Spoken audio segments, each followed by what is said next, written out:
Hey everyone, this is Cassie Green, Content Director of Apparelist and Editor at Printing United Alliance. And this is Christine Shreve, founder of the Women in Garment Decoration Facebook group. And you're listening to Threads of Change, a new kind of discussion for the printing industry. It's time to talk about how we can inspire change. Our conversations will feature topics such as how we can build a more diverse environment at trade shows, what resources are needed to support underrepresented communities, and more. We might be tackling some tough topics, but we're hoping you'll join us on this journey to be the change we want to see in the industry.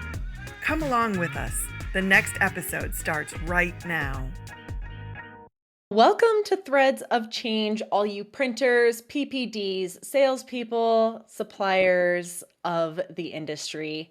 It's September, and I'm happy to report that here in Colorado, the weather is finally making its way to fall temperatures, and I really hope the same for all of you listeners out there, because this is honestly the perfect episode to grab a sweater, a cup of joe, cozy up for some candid conversation about creating inclusive children's apparel. I love it that you said fall is coming because that's my favorite season.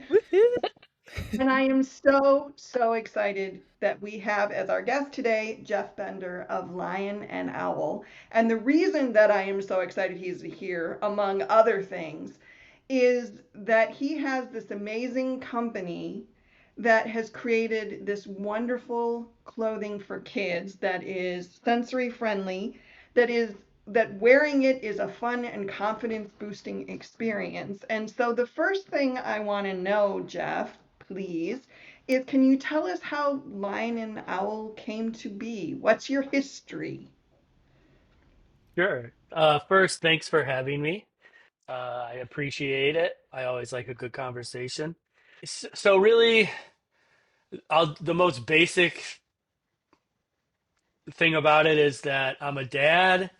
I have two daughters, and I have a 14-year-old and an almost 12-year-old.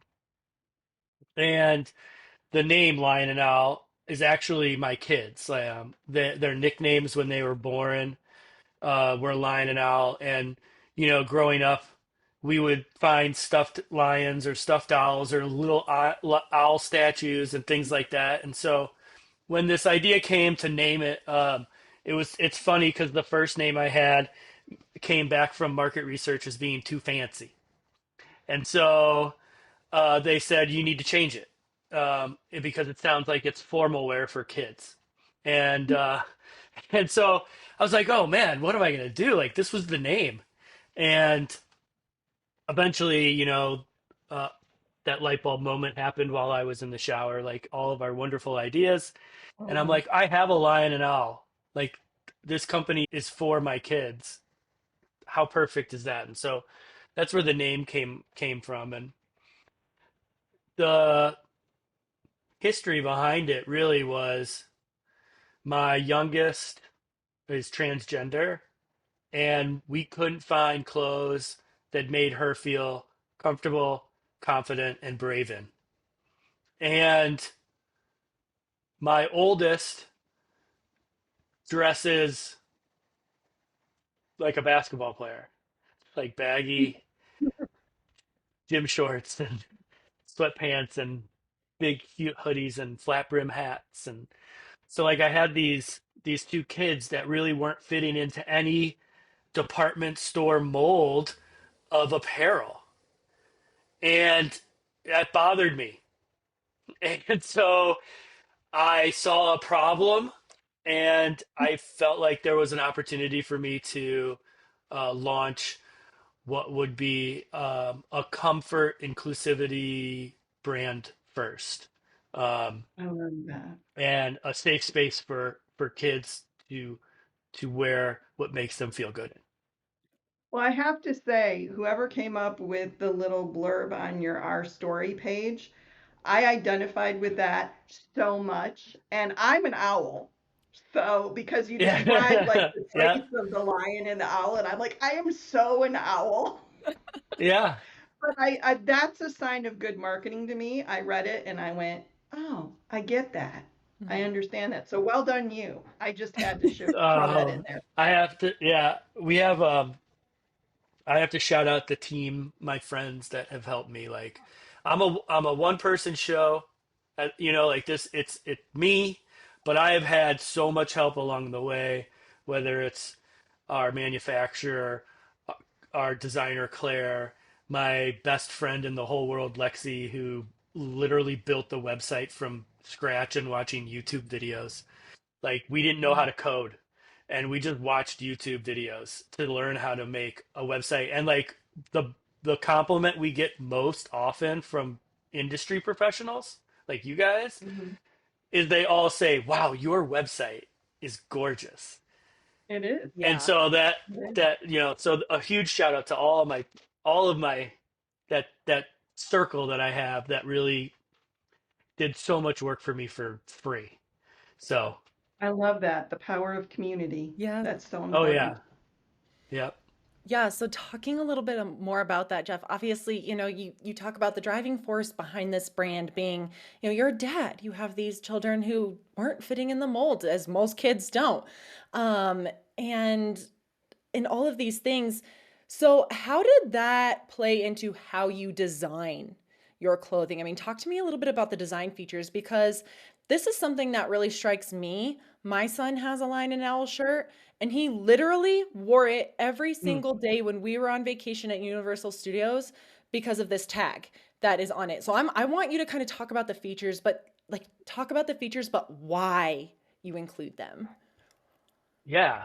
So I always let people know from the get-go, like they always ask the question of what makes you different than any other kids brand. And I always tell people that we're purpose driven. So all of the designs, everything that was built into the apparel serves a purpose. Like it looks good, but it looks good for a purpose as well. Like we played with patterns and sight lines, and um, we worked with science, like sight line scientists. Like there are people that like this is how our eyes work. How can we manipulate people into looking from the shoulders down to the feet instead of middle of face down middle of body? Because we wanted to eliminate any private spaces, right? And so getting deep into that kind of design features is we started talking to parents and we started talking to kids and we just asked, what do you want in your clothes that you currently don't have? Like what is something that you don't see at your department store, right? And so we got that feedback and then we started working those things in with the designer and with our manufacturer stars design group and figured a way out to, okay, how can we take what bothers a kid? Tags, for example, is the number one complaint across the board. Tags on tops. I mean, it wasn't even a close. I hate tags. I mean, that was number one. So obviously we're like, okay, well, we'll just eliminate the tag. Um, but then that opens up a whole nother kind of category of, all right, well, if you don't have a tag, now you have to print something on the inside of the t-shirt or the hoodie. Now, is that print going to fade or is it going to rub off? Is it going to feel good? And so you start working with print techniques. How can we make it so that it's ingrained into the fabric so it's like smooth all the way through? It's not an iron on, right?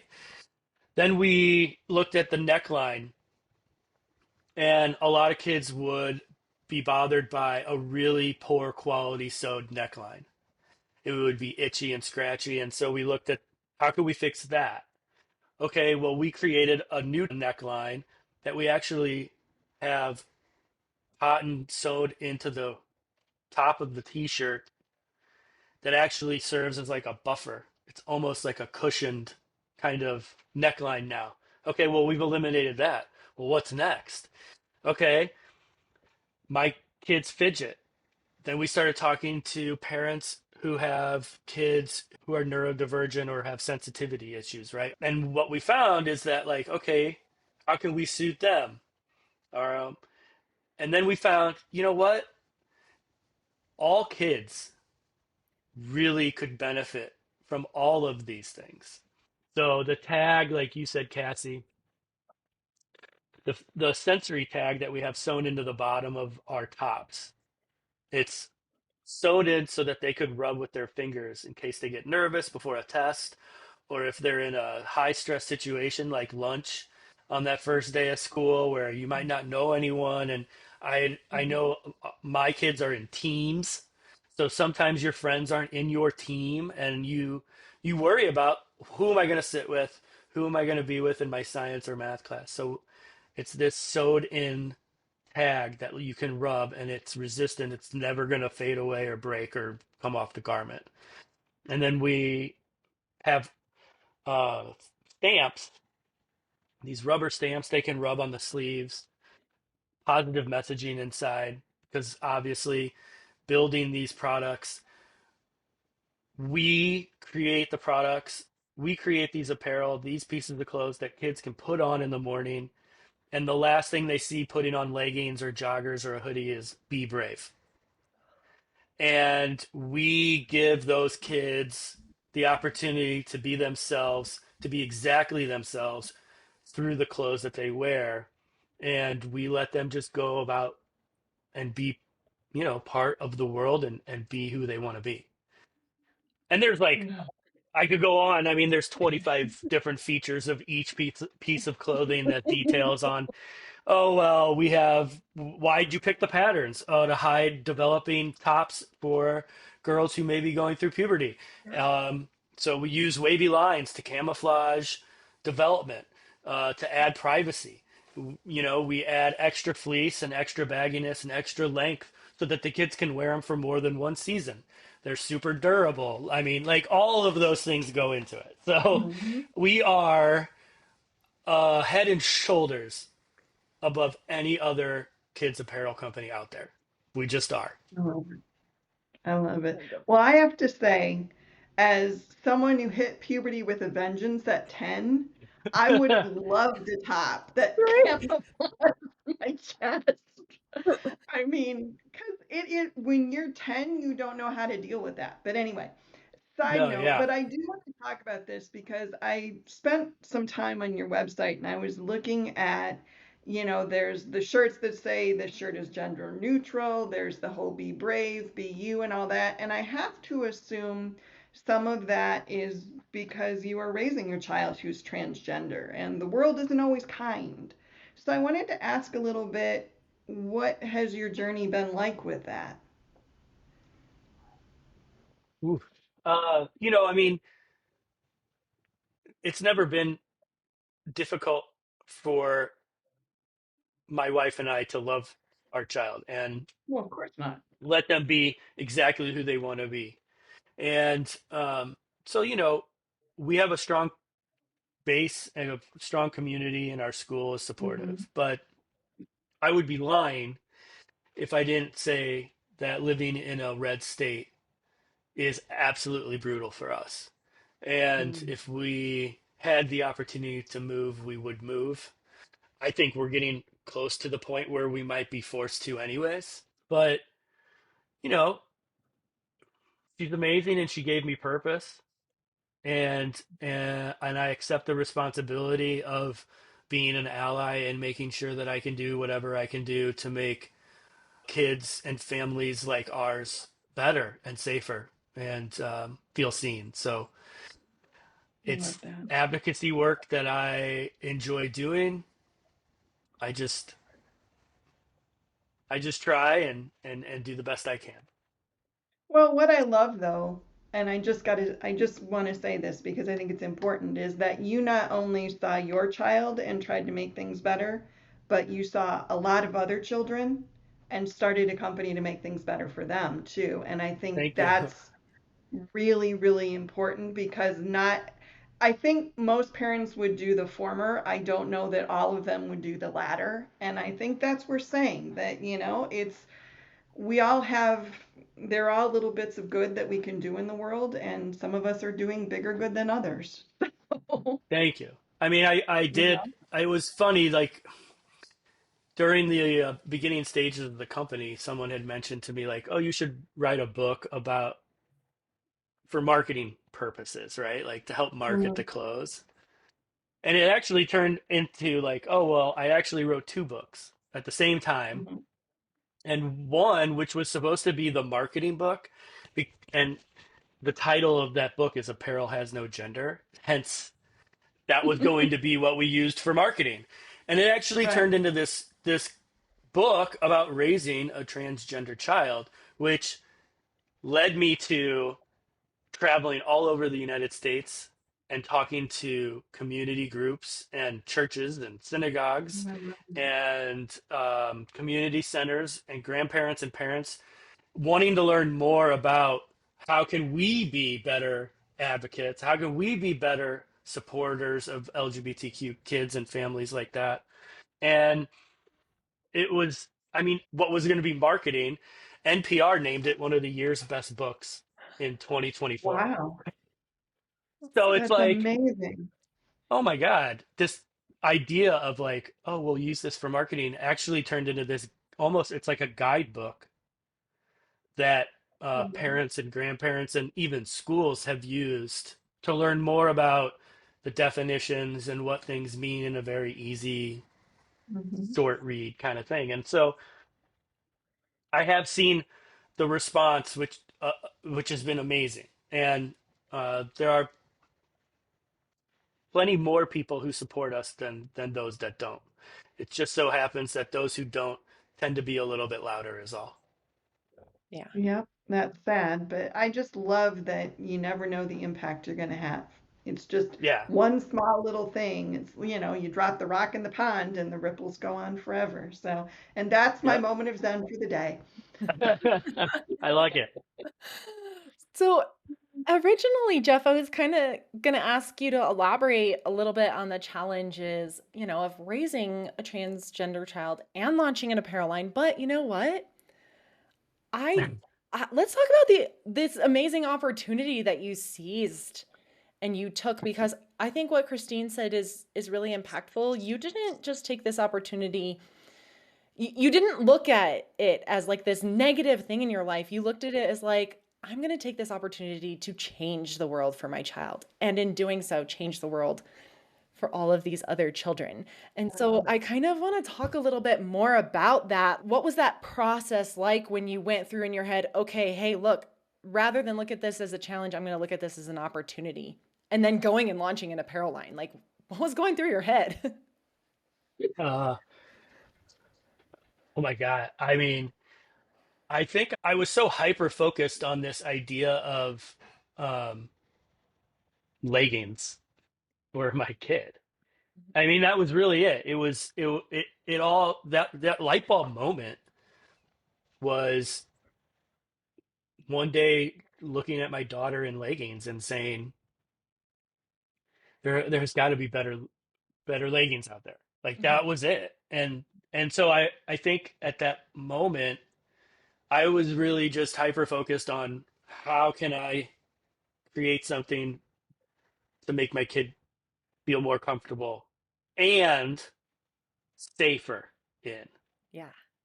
And that was really just the basis of that idea. And I have to be completely honest, it has been an absolute whirlwind of an experience.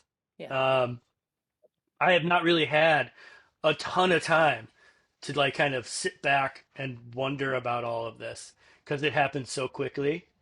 I Mhm. was my background is in hospitality. I was an owner of a wine store here in St. Louis, and this idea just happened. I said it out loud one day. Someone overheard me say it. Like honestly, Anne, shout out to Anne. She was my wine rep, and she heard me say this idea out loud to my parents. And she's like, "Hey, do you mind if I share this with my daughter and her wife?" I'm like, "Okay." 4 weeks later, I'm sitting at a global apparel manufacturer's conference room, and they're sliding me a contract that's like, "We want to produce the line of clothing for you."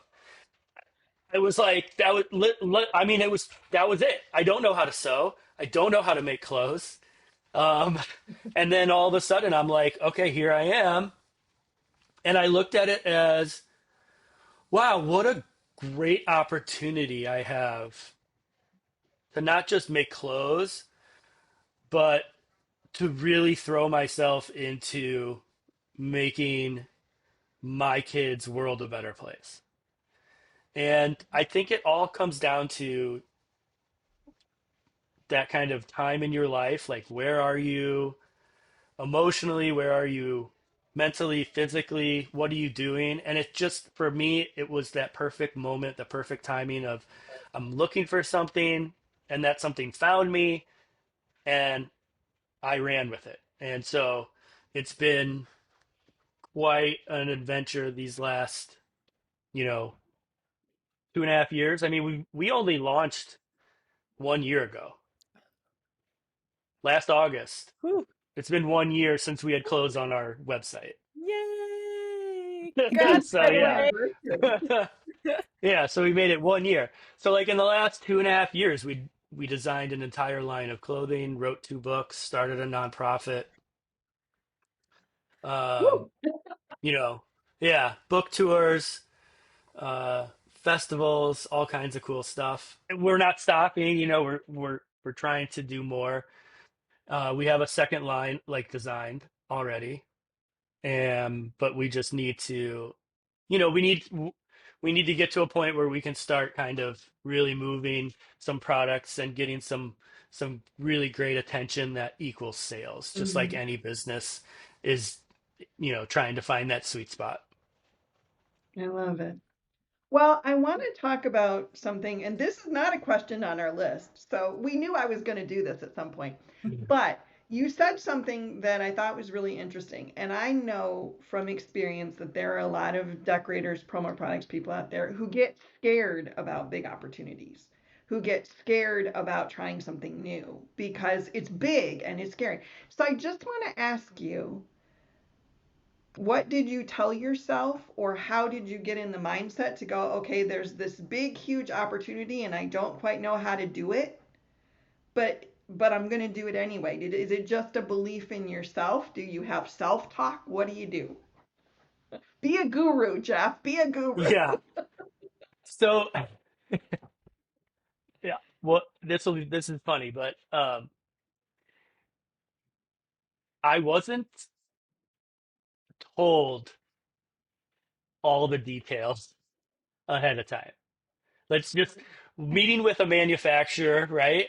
Like a global manufacturer, having a designer, all of those things. I don't think that they told me everything in the sense of like, it's going to be this hard. And I think they did it on purpose, right? Like they didn't want to be discouraging.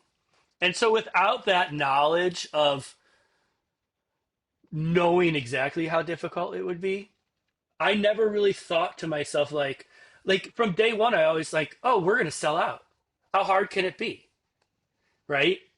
And I had that mindset the whole time through. And then all of a sudden we're getting closer and closer to launch. And I'm like, wait a minute, this might be a little bit more difficult than I thought it would be.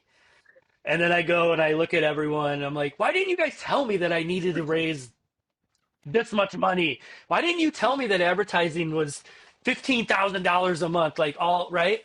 And they're like, had we told you that, you might not have taken the journey. So, I think that's the biggest thing. Like what I know now compared to what I envisioned this being, there wasn't, a secret mindset of it. It was honestly like I didn't know any better. It's not my industry, and so I just figured like, how hard could it be? I'm going to do it. I think the belief in the product itself, like I knew I was doing something right. I knew I was doing something good. I knew it would work. I knew it was needed. And those were things that like made it easier for me to do it. Uh, and then the doubts I think come in later on. The doubts come in when, okay, now we have 250 cartons of clothes in our basement. And you're going, okay, well, how can we sell it? And then you go and you struggle with going to an event or a festival and you don't make any sales, or you get negative feedback from someone. Those are the things now that I kind of deal with all the time. Mhm. And um, it now it's much harder. Now I struggle a little bit more with, you know, okay, what can we do to keep going? Because I think the Mhm. most difficult thing in this entire journey, the most difficult thing I think in apparel, especially starting a company from scratch, that no one really tells you about is the persistence of kind of banging your head against the wall and never getting anything in return. So that is the hardest thing, to do something every single day, all day, and not get anything returned, and wake up the next day and do it again. And that's the struggle. And so if there was someone out there listening, they were like, oh, I'm going to do it. I know I could start a brand. Just make sure that mentally, like you're going to take a loss every single day. And you've got to be able to wake up and say, today I'm going to win. And if it doesn't happen, then you wake up and you say, tomorrow I'm going to win. That's pretty much it. Wow. Oh I man, I love got that. goosebumps. See, you Thanks. get nuggets every time. I love it. It makes me so happy. Oh. One of the things that I really heard there is you have to have a belief in yourself and a Hmm. belief in your mission. Hmm. And if you have that, you can get up and say, today I'm going to win, even though maybe yesterday you didn't win. I Yeah. love that. Yeah. I Yeah. totally And love like, that. I think also having a product that I know that we all know it doesn't exist. Right. Like this Yeah. kind of kids apparel company just doesn't exist right now.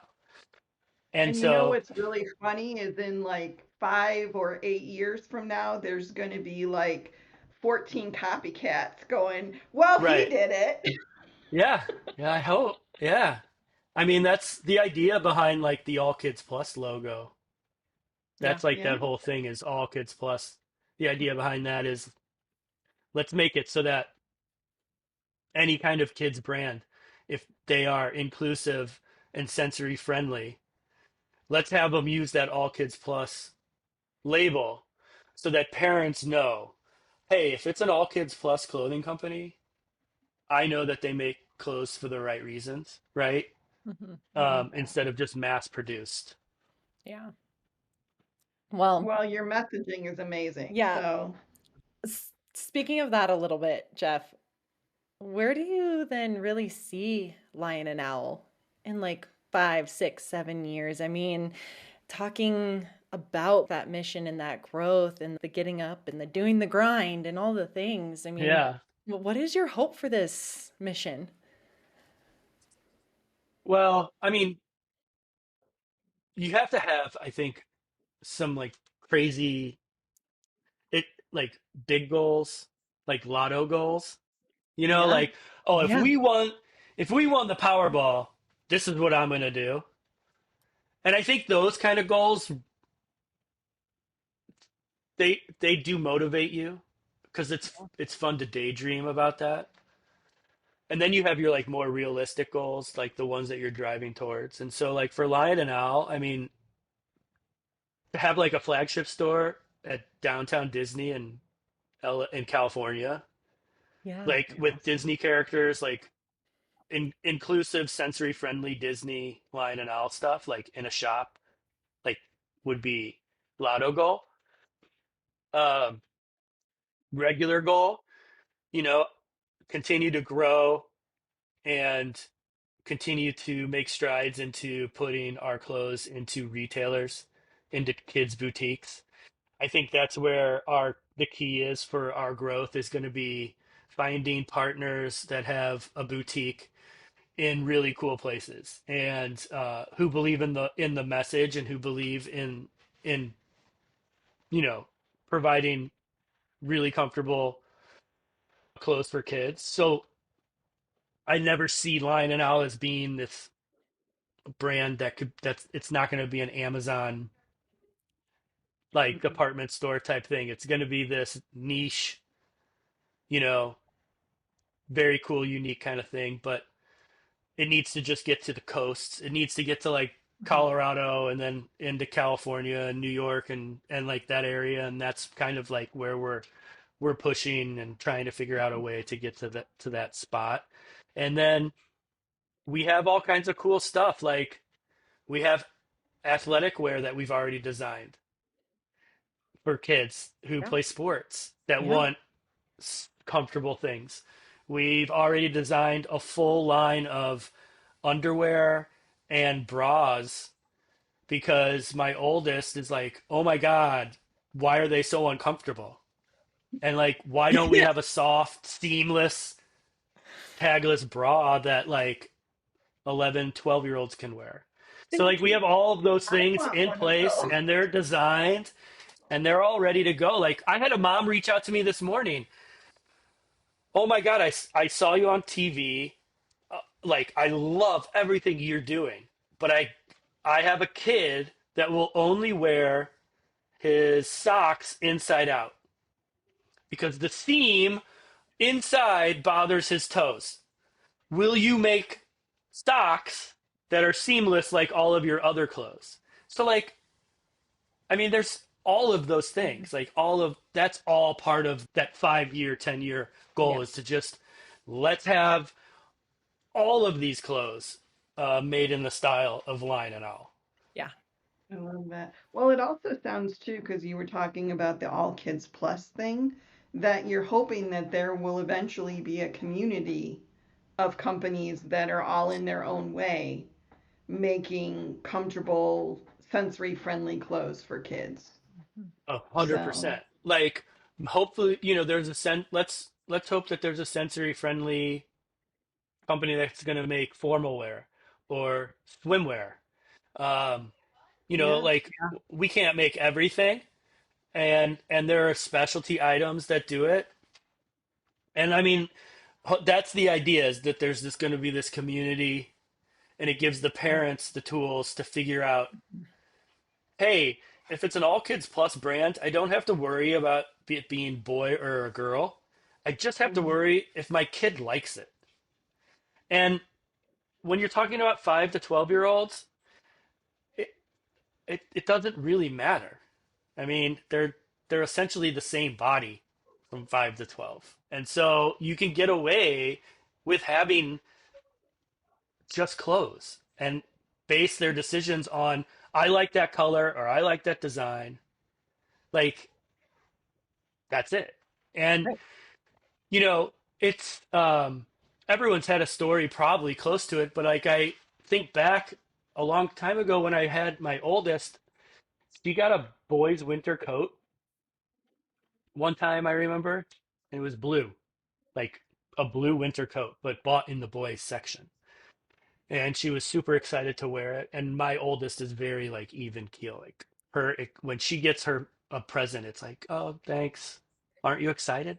Oh yeah, I'm really excited. Okay. So she was super stoked to get this coat though. She wore it and then and we picked her up from school. She was like in second grade. And it was in her backpack and we asked like, "Oh, what happened to your coat?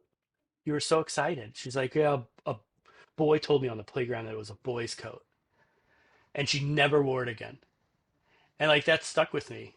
And the idea of like, why do we have boy coats and girl coats into second grade? Like, Yeah. why? It makes no sense. No sense at all. So I'm hoping that other people, other designers, other brands out there will be like, I like that idea of all kids plus. Like, we're just going to make clothes for all kids. Hmm. I love And we're not going to put labels on it. And we're just going to let them, you like blue? Here's blue. Like, Great. I know it makes sense to me. And like, it's common sense to me, but it's not common sense to our industry. Hmm. Hmm. Wow. But change has to start somewhere. That's right. Yeah. Right. Yeah. So- Let Lion and I'll be that change. There you go. That's right. Well, Jeff, we are near the end of our episode. I wish we Oh, could continue talking forever and ever and ever. But you know what we're I going to do know. instead? We're going to send people to your website. We're going to Thank spread the you. news. We're going to say that this is huge. I mean, this is on our side of the industry, certainly changing in the blank space, but just the mindset shift of like clothing does, like you said, it does not have to, clothing, apparel has no gender. Like it doesn't have to be that way Right. for these kids. Let's change the mindset set here. So you know, let's all lift each other up together as a community. Jeff, we really appreciate what you're doing. Thank you so much. Hey everyone, this is Cassie Green, Content Director of Apparelist and Editor at Printing United Alliance. And this is Christine Shreve, founder of the Women in Garment Decoration Facebook group. And you're listening to Threads of Change, a new kind of discussion for the printing industry. It's time to talk about how we can inspire change. Our conversations will feature topics such as how we can build a more diverse environment at trade shows, what resources are needed to support underrepresented communities, and more. We might be tackling some tough topics, but we're hoping you'll join us on this journey to be the change we want to see in the industry.